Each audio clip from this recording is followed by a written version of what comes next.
Hello friends, आज के video में एडवांस एट्रीब्यूट सेलेक्टर के बारे में बताऊंगा। आपके स्क्रीन पर दिख रहा होगा मैं अभी वर्डपैड में हूं और यहाँ पे इतना सारा एट्रीब्यूट सेलेक्टर है। एक सब अलग अलग सेलेक्टर है। यहाँ पे सब में एट्रीब्यूट और वैल्यू तो देना होगा, बट एट्रीब्यूट और वैल्यू के बीच में जो ये आप सिंबल देंगे इसका अलग अलग मीनिंग है ये, और ये अलग अलग सेलेक्ट करेगा। इन्हीं सभी के बारे में मैं आपको बताऊंगा कि एट्रीब्यूट सेलेक्टर आप किस तरह से यूज कर सकते हैं। आप बेसिक जानते होंगे, जो ये पहला है ये पूरा बेसिक है। हम लोग बेसिक से एडवांस में जाते हैं, तो बस यही है।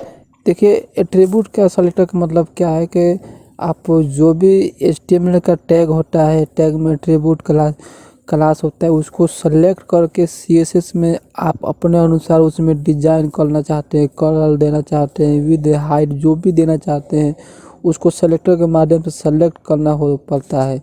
तो उसी तरह सेलेक्टर बहुत प्रकार का होता है, जिसमें से एट्रीब्यूट के बारे में आज जानते हैं।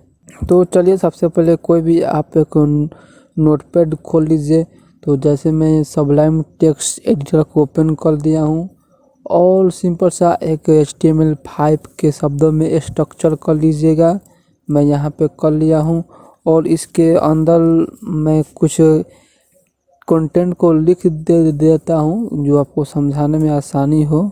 इसमें से सबसे बेसिक जो एट्रीब्यूट सेलेक्टर है उसके माध्यम से इसको सेलेक्ट करते हैं।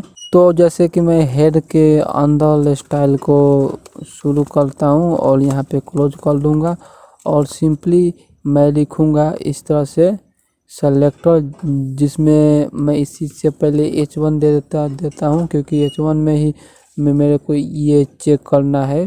तो H1 के अंदर मैं क्लास दूंगा, कुछ इस तरह से मैं क्लास को लिखूंगा। इसके बाद इक्वल देंगे और इसके बाद आप इसमें से वैल्यू का नाम दे देंगे। मीन्स क्लास में जो वैल्यू दिए हैं वो आप दे सकते हैं। जैसे कि अगर आप सिर्फ टेक्स्ट देंगे और इस पर अप्लाई करेंगे, जैसे कि मैं इसमें कलर देता हूँ ब्लू, तो क्या इसमें अप्लाई हो सकता है? देखिए, मैं रिफ्रेश कर रहा हूँ तो किसी में भी अप्लाई नहीं हुआ।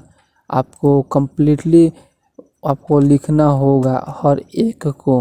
अब मैं इसको यहाँ पे रिफ्रेश करूँगा तो देखिए ये सिर्फ पहला हुआ, क्योंकि आप पहला ही सेलेक्ट किए हैं। तो ये पूरा बेसिक है और इसमें आपको कोड भी लंबा करना पड़ता है और इसमें आप अपने ज़रूरत के हिसाब से सेलेक्ट नहीं कर सकते हैं। अब चलिए, ये जो दूसरा सेलेक्टर है इसको पढ़ते हैं। तो देखिए, ये सेलेक्टर आपको लिखना कैसे होगा। ये जो इक्वल का सिंबल है इससे बिफोर मीन्स इससे पहले आपको लगाना होगा इस तरह से। और ये किस तरह से सेलेक्ट करता है मैं आपको दिखाता हूँ।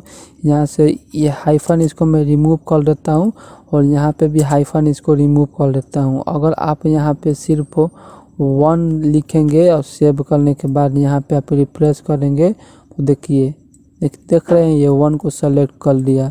इसी तरह से अगर आप 2 लिखेंगे तो यहाँ पे ये 2 को भी सेलेक्ट कर देगा और 1 को नहीं करेगा।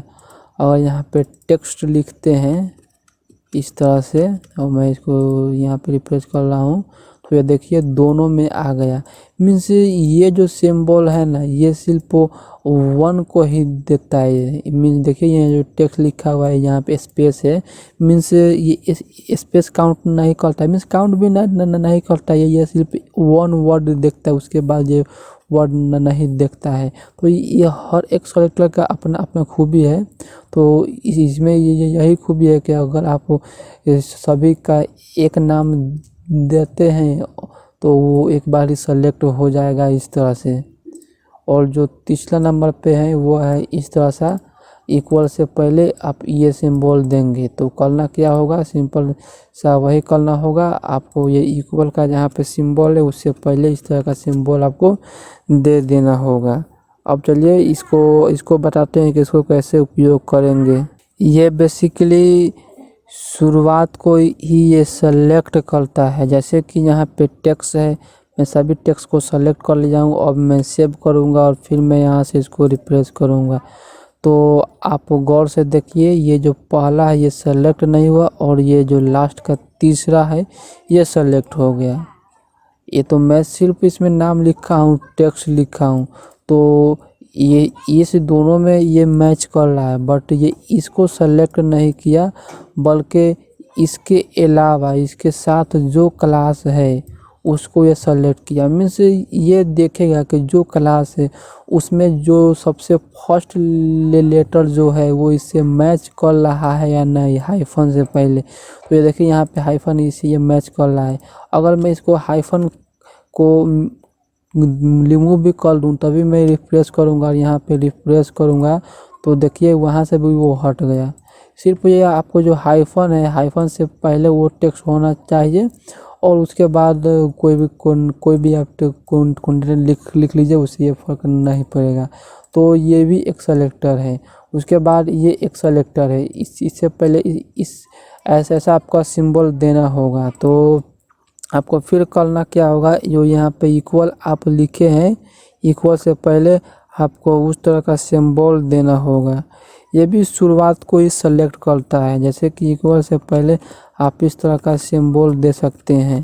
तो इस तरह का जैसे आप सिंबल देंगे, जैसे मैं इसे सेव करता हूँ फिर मैं इसको यहाँ से रिप्लेस करूँगा, तो ये देखिए सभी यहाँ पे ये सेलेक्ट हो गया। क्यों सेलेक्ट हो गया कि जो शुरुआत में ये टेक्स्ट देखेगा, सो ये टेक्स्ट लिखा है, शुरुआत में जैसा भी टेक्स्ट हो, जिस कंटेंट में टेक्स्ट लिखा हो, जिस फॉर्मेट में लिखा हो, देखिए यहाँ पे ये अलग अलग है, यहाँ पे हाइफन है, यहाँ पे एकजुट है, तभी भी ये सभी को सेलेक्ट कर लिया। अगर मैं यहाँ पे सिर्फ 1 लिखूँगा, इस तरह से सेव करूँगा और तो यहाँ पे देखिए किसी को भी सेलेक्ट नहीं किया। इसी तरह अगर मैं सिंपली टेक्स्ट हाइफन 3 लिखूँगा और यहाँ पे मैं इसको रिप्लेस करूँगा, ये देखिए जिस तरह से ये बेसिक में वर्क करता है उस तरह से वर्क करेगा ही, बट एडवांस में वर्क कराने के लिए आप सिंपली टेक्स्ट को ही लिख लीजिए जो इसमें कॉमन आपको मिलेगा, तो ये सभी पे ये कोड इम्प्लीमेंट हो जाएगा। और उसके बाद ये एट्रीब्यूट है जिसमें आपको डॉलर लगाना होगा। तो सिंपली करना क्या होगा, ये यहाँ पे ये एट्रीब्यूट को हटा दीजिए और डॉलर का सिंबल लगाइए और यहाँ से इसको रिप्लेस मार दीजिए। तो देखिए ये किसी को भी ये सेलेक्ट नहीं किया, क्योंकि ये लास्ट जो शब्द होता है उसको ये सेलेक्ट करता है। इट मीन्स के जैसे यहाँ पे 1 है तो मैं यहाँ पे 1 लिखता हूँ, तो आप देखिएगा ये पहला जो है ये सेलेक्ट हो जाएगा, ये पहला सेलेक्ट हो गया, क्योंकि ये क्लास हो गया, एट्रीब्यूट हो गया, जितना भी क्लास टाइटल एसरेफ के वैल्यू ए टैग में जितना भी होता है ये सब जो लास्ट में आप क्लास देंगे उसी को सेलेक्ट करेगा। जैसे कि यहाँ 5 है, जैसे कि यहाँ पे मैं 5 पास करता हूँ तो आप देखिएगा यह कैसा बिहेव करेगा। ये देखिए ये इसको सेलेक्ट कर लिया। आप तो इसमें से कोई भी टेक्स्ट पास कर सकते हैं। अगर आप ई पास करते हैं, सिंपल सा ई देते हैं, अगर आप इसको रिप्लेस करेंगे तो देखिए जिसमें ये वर्ड कॉमन होगा ये उसी को ही सेलेक्ट कर लेगा। देखिए क्योंकि ये लास्ट में, सभी के लास्ट में इसमें भी ई है और इसमें भी ई है और पहला में भी ई है। अगर मैं यू को देखता हूँ कि क्या ये यू इसमें वर्क करता है या नहीं, तो देखिए यू वर्क नहीं करेगा, क्योंकि ये जो डॉलर का सिंबल ये सिर्फ लास्ट वर्ड को ही लेता है। अब लास्ट वर्ड 2 अंक का हो, 3 वर्ड, 1 वर्ड या 5 वर्ड, जो जिस वर्ड का आप लेना चाहिए। जैसे कि यहाँ पे मैं लिखता हूँ T5, तो यहाँ पे मैं आता हूँ और T5 लिखूँगा। T5 लिखूँगा तो क्या हो गया, ये यहाँ से यहाँ तक ये पूरा एंड तक ये आपका सेलेक्ट हो गया, तो ये वर्क करेगा और लास्ट वाला सेलेक्ट हो जाएगा। तो ये एट्रीब्यूट इस तरह से सेलेक्ट करता है। और लास्ट में स्टार का सिंबल आपको देना होगा। यहाँ पे जो इक्वल है, इक्वल से पहले आपको स्टार का सिंबल देना होगा।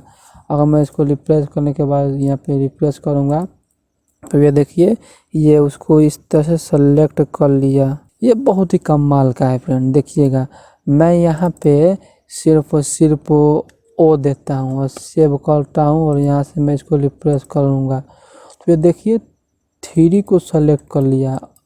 अब मैं आपको बताता हूँ, यहाँ पे मैं ओ लिखा हूँ, देखिए इसमें भी वो ओ आया, इसमें भी ओ आया और इसमें भी ओ आया। उसके बाद चलिए मैं यहाँ पे एफ सेलेक्ट करता हूँ। ये एफ आप लिखेंगे तो ये इसमें से चूज करेगा किसका लास्ट में क्या किसमें एफ है। तो देखिए इसमें एफ है और इसमें एफ है, लास्ट में लास्ट का 2 एफ है, तो ये लास्ट का जो ये 2 है इसी को ही ये कोडिंग इम्प्लीमेंट होगा। देखिए सिर्फ इसी में ही कोडिंग इम्प्लीमेंट हो गया। ये बहुत ही इंटरेस्टिंग है फ्रेंड्स, आप समझ नहीं सकते हैं, आप इस तरह से समझ सकते हैं। देखिए कि मैं आपको सिंपल वे में बता देता हूँ कि आप H1 5 टैग लिए हैं, इसमें से क्लास दिए हैं, इस क्लास में से कोई भी एक वर्ड लिख लिए। जैसे कि मैं अगर इसमें x लिखता हूँ तो ये x सभी में मौजूद है, तो ये सभी को यहाँ पे ये कर्ल कर देगा। बट अगर आप चाहते हैं W देते हैं इसमें इस तरह से और देखते हैं क्या W किस में मौजूद है, तो ये इसमें मौजूद है, तो सिर्फ यही यहाँ पे सेलेक्ट होने के बाद ये कलर होगा। तो देखिए सिर्फ यही यहाँ पे कलर हो गया। तो फ्रेंड्स आपने इतना सारा एट्रीब्यूट के बारे में जान गए। जानना ही कोई बड़ी बात नहीं होता है, जानकर उसको इम्प्लीमेंट करना, अपने अनुसार सोचना, थिंकिंग करना और अपने कोडिंग में उसको इम्प्लीमेंट करना और ज़्यादा से ज़्यादा इसको आप प्रैक्टिस करना, तभी आप इसको याद रख सकते हैं, अदरवाइज आप भूल भी सकते हैं। तो सो फ्रेंड्स ये वीडियो यहीं पे एंड करते हैं और कमेंट करके बताइएगा कि ये वीडियो आपको कैसा लगा। और इसी तरह से वीडियो देखना चाहते हैं तो अपने चैनल को सब्सक्राइब कर दीजिए और जब बगल में बेल आइकन उसको भी आप दबा दीजिए। सो चलिए एक और इंटरेस्टिंग वीडियो मिलते हैं। Thanks for watching my this video.